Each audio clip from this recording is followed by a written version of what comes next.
Assalamualaikum warahmatullahi wabarakatuh, anak-anak. Waalaikumsalam warahmatullahi wabarakatuh. Sehat hari ini? Alhamdulillah sehat. Alhamdulillah. Supaya pembelajaran hari ini lancar, kita berdoa dulu ya. Silakan ketua kelasnya dipimpin doa.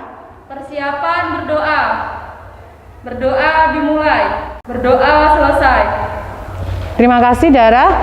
Ibu absen dulu ya. Agita Pradewi, Aldian, Andika. Terima kasih anak-anak, semuanya masuk dan luar biasa untuk 11 IPA 1. Oke, kalau semuanya sudah semangat untuk belajar pagi hari ini, supaya lebih semangat lagi, maka kita akan buat game ya. Semuanya sekarang berdiri supaya termotivasi untuk belajar hari ini. Ya, buat 2 baris. Siap semuanya? Ya. Siap. Nanti Ibu akan menanyakan pertanyaan yang singkat.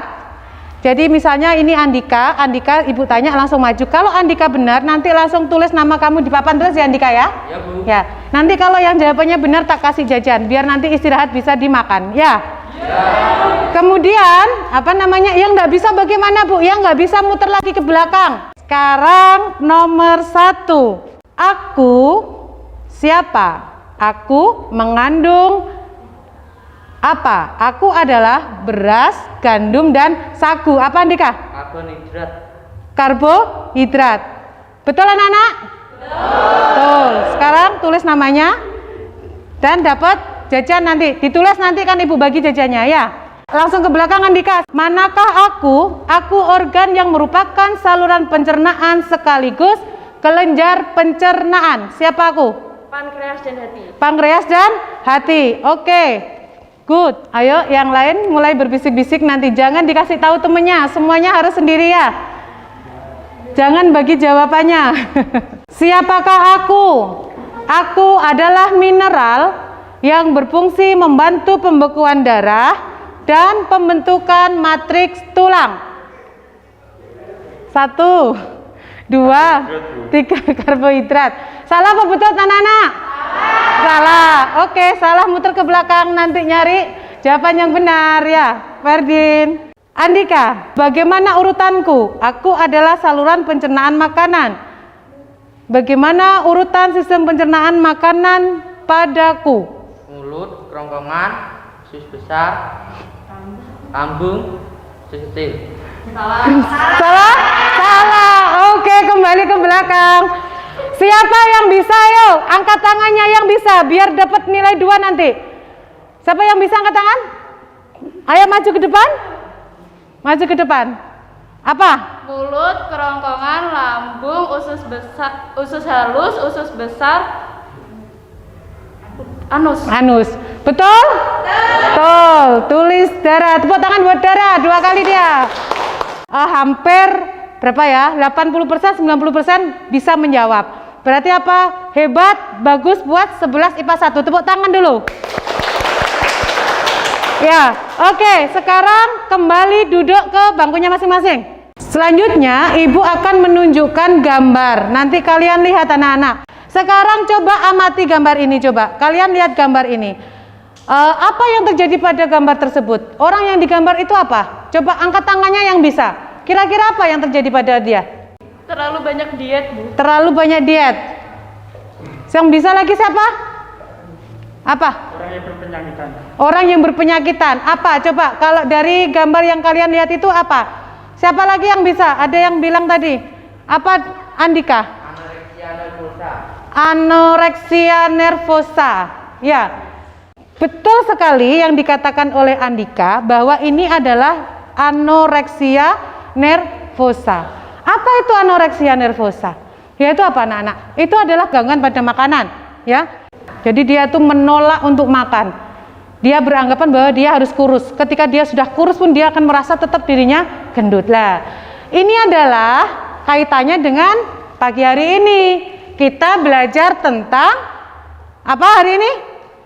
Kelainan atau gangguan pada sistem pencernaan. Nah, jadi ada 2 tujuan pembelajaran yang harus kita capai untuk pertemuan kali ini. Yang pertama adalah siswa dapat menganalisis kelainan atau gangguan sistem pencernaan pada manusia dalam kehidupan sehari-hari dengan benar. Ya. Yang kedua, siswa bisa menjelaskan teknologi yang berhubungan dengan gangguan pada sistem pencernaan manusia dengan benar. Ibu tampilkan gambar lagi ini. Pada gambar di bawah ini, apakah ada keterkaitan antara kedua gambar tersebut? Kira-kira itu gambar dua orang yang berbeda ataukah sama? Berbeda ya? Sakit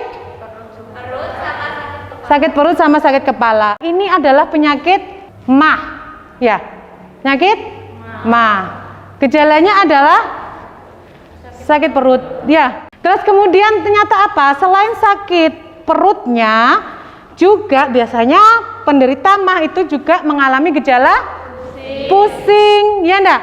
Jadi satu penyakit itu gejalanya bisa beberapa gejala. Anak-anak, sebelum kalian nanti mengerjakan LKPD, Ibu akan menambahkan sedikit tambahan dari video. Nanti kalian amati, ya kan? Kalian lihat benar-benar nanti agar bisa digunakan untuk sumber dalam mengerjakan LKPD. Ibu tampilkan ini videonya ya. Kenapa ya? Semuanya fokus pada videonya. Udah ya? Sudah dilihat videonya? Sudah diamati? Setelah ini kalian akan mengerjakan LKPD secara berkelompok dan berdiskusi seperti biasanya. Ibu bagi LKPD-nya satu anak satu, tetapi mengerjakannya tetap secara diskusi. Silakan sekarang duduknya berhadapan-hadapan. Ibu bagi ini, lihat ke depan, petunjuknya seperti ini nanti kalian. Duduk secara berkelompok, kalian sudah duduk secara berkelompok dan heterogen. Kemudian nanti perhatikan dan cermati setiap bagian dalam LKPD yang sudah kalian pegang ini ya. Di situ ada 4 topik, yaitu tentang diare, tentang MAH, malabsorpsi, dan obesitas. Oke, silahkan dikerjakan. Ya. Berarti kan di gambar. Seandainya kita pakai gambar, terus penyebabnya diare apa? Iya, gitu-gitu. betul. Diare, organ yang mengalami penyakit atau gangguan itu apa? Penyebabnya apa? Akibat bagi tubuh apa? Kemudian bagaimana upaya pencegahannya? Sama dikerjakan yang ini juga 2, 3, 4, 5 ya? Iya, Bu. Oke.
Sudah selesai? Ya. Kelompok 1 akan presentasi ke depan. Semuanya fokus ke depan, lihat temennya. Assalamualaikum warahmatullahi wabarakatuh. Saya di sini dan teman-teman akan mempresentasikan tentang diskusi kami, dan untuk hasilnya akan dibacakan oleh Siswa. Baik, di sini merupakan gambar orang yang mengalami diare.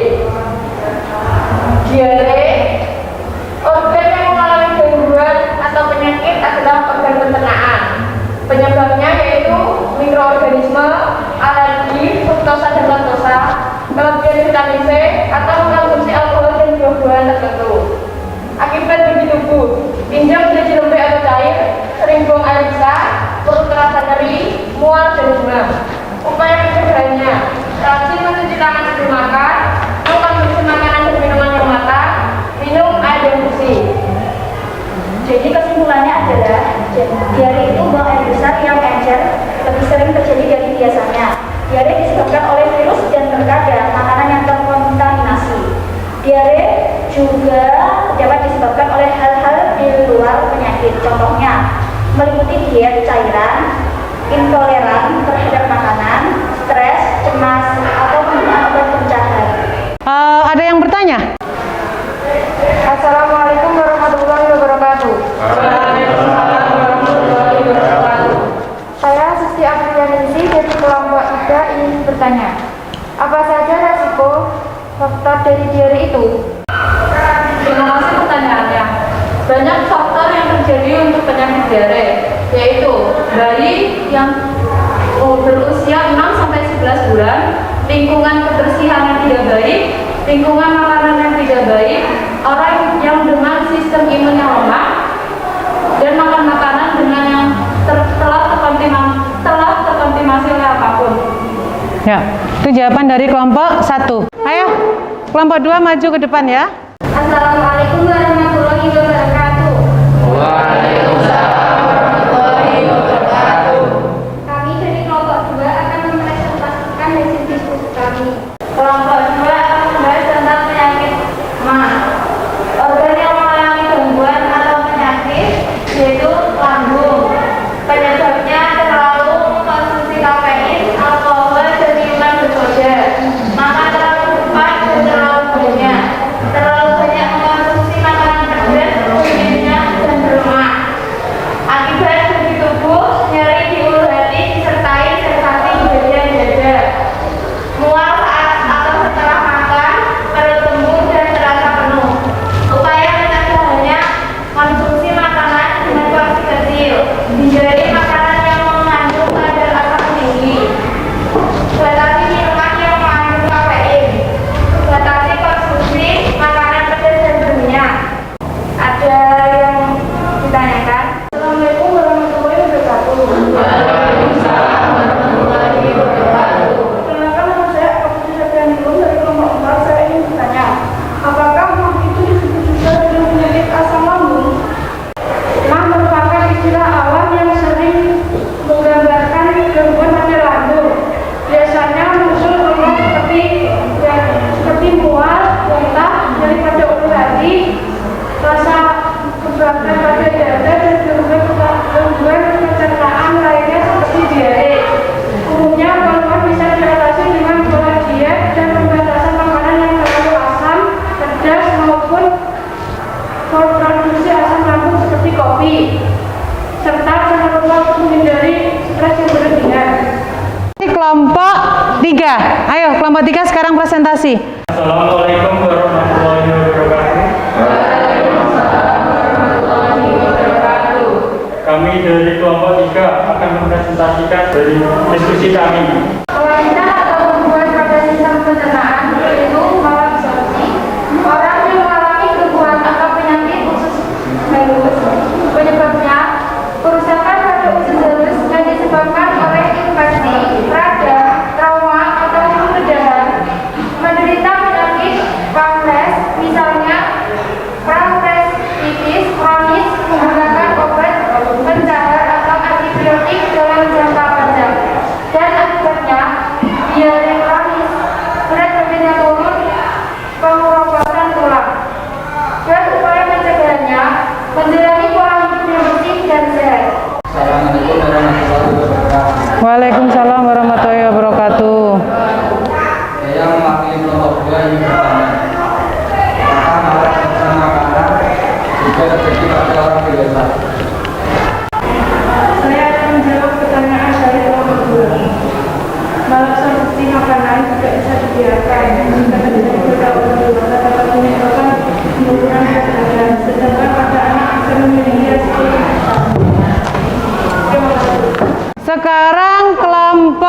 terakhir yaitu kelompok 4. Silakan kelompok 4 maju ke depan. Assalamualaikum warahmatullahi wabarakatuh. Waalaikumsalam warahmatullahi wabarakatuh. Kami dari kelompok 4 akan mempresentasikan hasil dari diskusi kami. Di sini kita akan membahas tentang penyakit obesitas. Obesitas adalah penumpukan lemak yang berlebihan akibat ketidakseimbangan asupan energi atau energi intake. Dengan energi yang digunakan energi ekspeditur dalam waktu lama. Organ yang mengalami gangguan atau penyakit yaitu jantung, usus besar, otak, kulit, dan paru-paru. Penyebabnya adalah faktor gaya hidup yang tidak sehat, misalnya kebiasaan makan makanan tinggi gula dan lemak, jarang berolahraga fisik.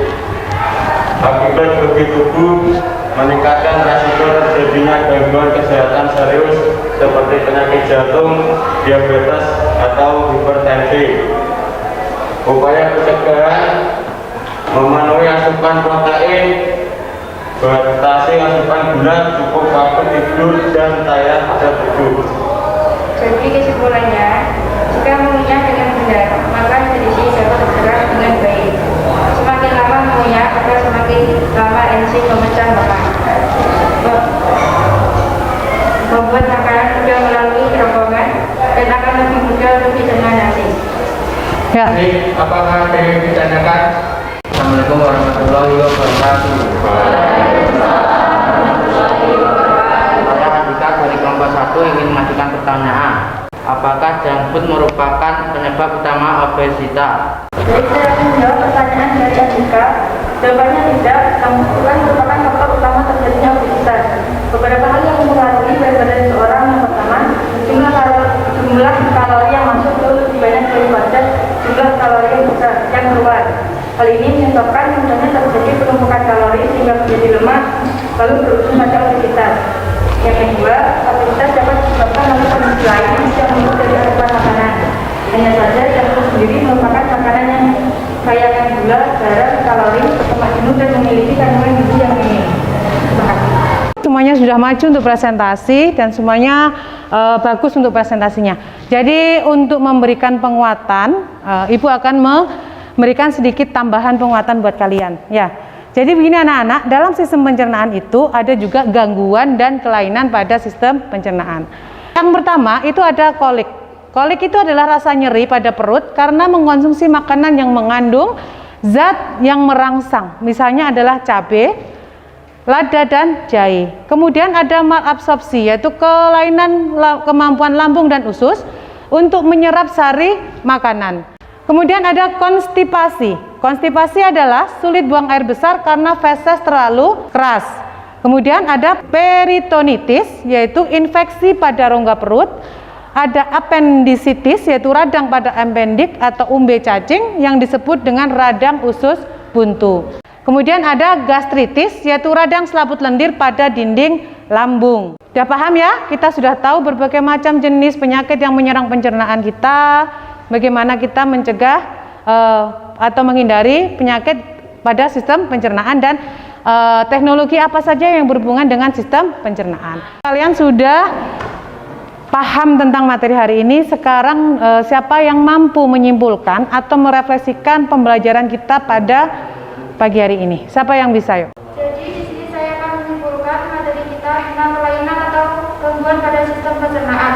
Kesimpulannya, setiap penyakit pada sistem pencernaan dapat menimbulkan gejala yang beragam. Secara umum, beragam gejala dari gangguan pencernaan dan kemungkinan penyebabnya. Yang pertama yaitu sakit perut. Yang kedua, Bentar ya, saya catat dulu ya. Sakit perut. Yang kedua, perut kembung. Perut kembung. Yang ketiga, mual atau muntah. Mual atau muntah. Terus Yang keempat, buang air besar yang berdarah. buang air besar yang berdarah. Terus Yang terakhir yaitu mencret. yang terakhir mencret. Ada yang lain? Cara mencegah kelainan atau gangguan pada sistem pencernaan. 1. Makan banyak serat setiap hari. Serat tidak hanya kunci untuk menjaga pencernaan, tetapi penting untuk kesehatan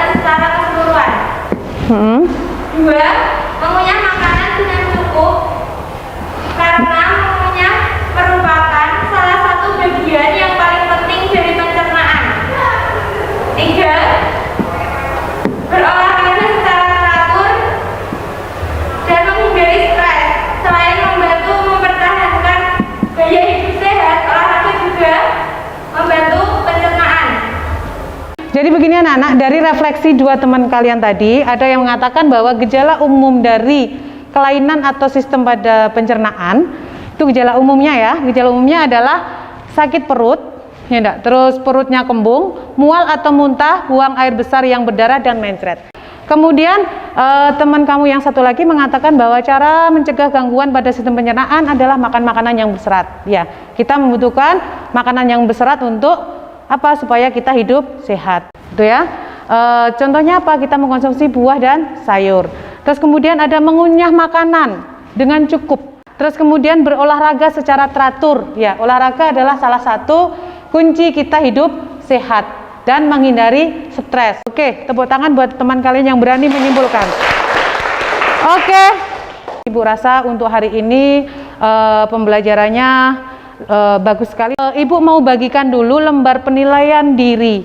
Jadi kalian isi, kemudian nanti kalian setelah berakhirnya pembelajaran, kalian kumpulkan ke Ibu ya, bersama dengan LKPD yang sudah kalian kerjakan, nanti kalian kumpulkan ya. Coba kalian nilai diri kalian, seberapa kalian mampu, apa yakin dengan kemampuan kalian ya. Jadi nanti di rumah kalian akan mengerjakan tugas secara berkelompok, tetap sekelompoknya tetap seperti ini. Jadi kalian kerjakan di rumah dan kalian kumpulkan minggu depan, paham ya? Tugasnya adalah satu, nanti kalian menjelaskan apa yang terjadi ketika kita melakukan kebiasaan buruk, ya kan? Dalam pola makan yang tidak teratur ya. Yang kedua, kalian nanti mendiskusikan tentang bagaimana kalau kita sering mengkonsumsi makanan instan ya. Dan yang terakhir nanti kalian menyebutkan apa saja teknologi yang berperan dalam mengetahui kelainan pada sistem pencernaan ya. Sampaikan lagi, minggu depan kita akan melakukan praktikum uji makanan. Terima kasih untuk pembelajaran hari ini. Ibu tutup dengan bacaan Alhamdulillahirabbil alamin. Assalamualaikum warahmatullahi wabarakatuh. Waalaikumsalam.